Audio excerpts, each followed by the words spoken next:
Alors salut à tous, Romain Chauvet avec vous pour Opportunité. Cette semaine, on vous présente un café, l'un des plus tendances à Montréal.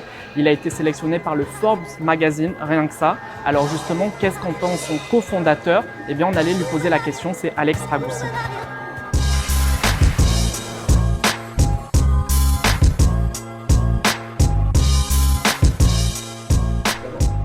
Alors salut Alex. Salut, ça va bien? Ça va bien et toi? Oui, merci. Alors merci de nous recevoir ici. Peut-être nous présenter un petit peu où on est ici, cet endroit. Oui, mais aujourd'hui, on est au 360 rue Saint-Jacques, qui est l'ancien tour RBC, et maintenant qui est le HQ de Crew Collectif et Café. Alors justement, ton projet, quel est-il? Mais dans le fond, le projet, ça a commencé avec l'aménagement des nouveaux bureaux de Crew.co. Alors, Crew.co, c'est une compagnie tech qui connectait des pigistes avec des projets, que ce soit des freelancers, dans le fond, pour le design, pour web development, des apps et tout ça. Et dans le fond, moi, je me suis fait approcher par les fondateurs de Crew, puisqu'ils voulaient incorporer dans leur nouveau bureau un café. Là, on se retrouve ici un an plus tard. Et le projet s'est grandi au point que c'est plus juste le bureau de Crew, c'est les bureaux de Unsplash, Crew Collectif et Café.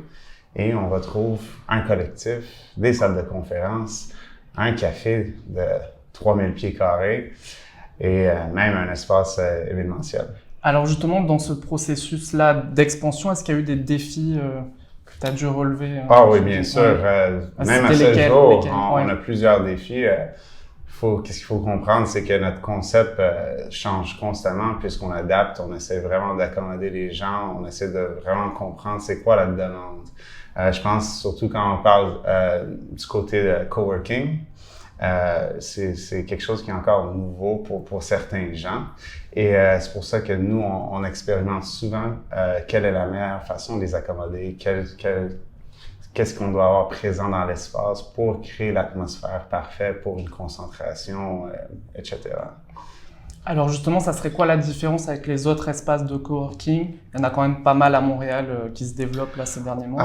Oui, mais dans le fond, je pense que ce qui nous démarque le plus, il y a deux choses.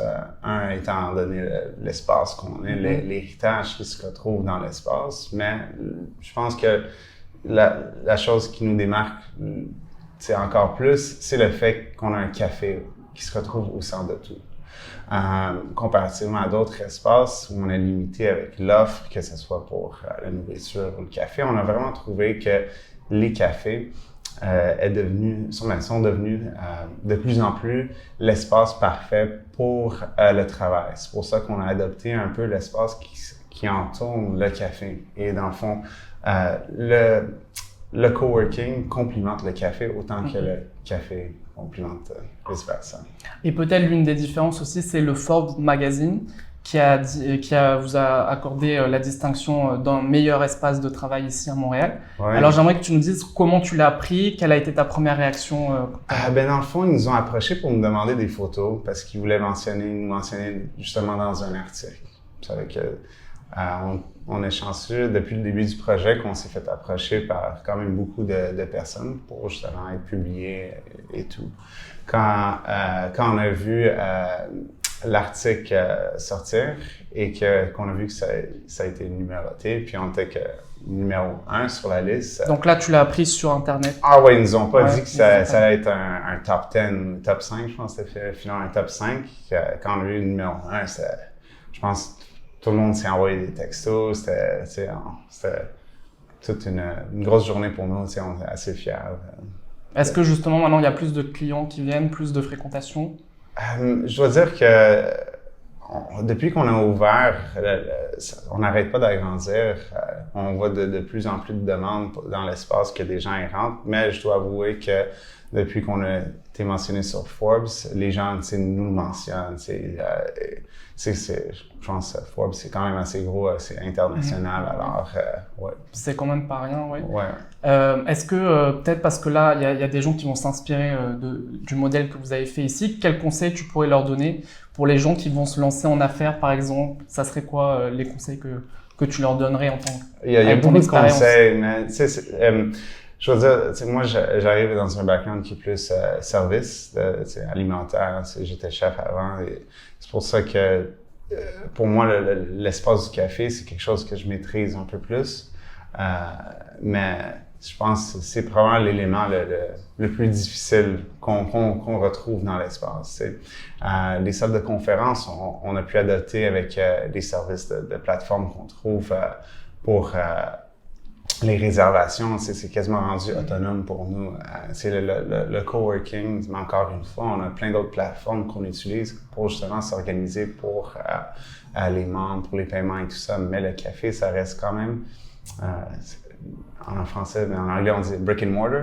Il y a une équipe de 20 sur le plancher du café qui n'arrête pas constamment. Ça fait que c'est une grosse équipe à maintenir. Et je pense que c'est l'élément qu'il faut mettre le plus d'attention. Donc, c'est le travail. Ouais.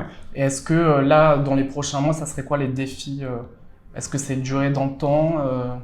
Avoir plus de fréquentation encore? Je crois que c'est 300 personnes à peu près tous les jours qui viennent ici. Je pense que depuis qu'on s'est parlé, on est rendu à 400. Mais c'est ça, c'est que là, on est rendu à un point aussi, on commence à être satisfait avec notre concept. On pense qu'on a vraiment bien divisé les concepts parce qu'on, comme je vous ai expliqué au début, c'est qu'on retrouve trois services dans un espace, que le café, les salles de conférence, le coworking et l'événementiel. Ça fait qu'après avoir compris les 4, on essaie de voir comment qu'on peut bien diviser la compagnie dans le sens que si on veut faire un crew collectif et café dans une autre ville, mais est-ce qu'on fait plus de salles de conférence ou moins, un plus petit café? Donc ça veut dire qu'il y a des projets peut-être pour d'autres villes? Oui, bien sûr. Au Québec, au Canada? On ne sait pas encore. On essaie d'aller international. C'est vraiment, puisque Montréal, pour nous, je pense que tout le monde est de Montréal ici. On adore la ville. Mais on veut choisir une autre ville semblable à Montréal. Moi, je trouve Montréal is a humble city. Donc peut-être aux États-Unis? Peut-être. On ne sait pas encore. On est vraiment au début des étapes. Ça fait que je ne vais pas créer des fausses promesses de ville. Alors peut-être en terminant, une dernière question. Est-ce que l'enfant que tu étais serait fier de l'adulte que tu es devenu aujourd'hui? Une large question. C'est une bonne question. Je pense que le Young Me, je pensais même pas si loin que ça. Ça fait que, mais je dois dire que je suis rendu aussi, moi, personnellement, à un point où I still feel very humble, de qu'est-ce qu'on a créé. Je regarde l'espace qui nous entoure et je veux pas dire que je le prends pour acquis, mais it's never enough. You know? Et pour moi, il y a encore plus. Je garde toujours mon œil sur le potentiel. Et je pense que ce projet a beaucoup de potentiel. Donc des projets peut-être dans d'autres pays, on va suivre ça. En tout cas, pour l'instant, les personnes peuvent te visiter ici dans le Vieux-Montréal. Oui, bien sûr. Alors merci beaucoup, Alex. Ça me fait plaisir.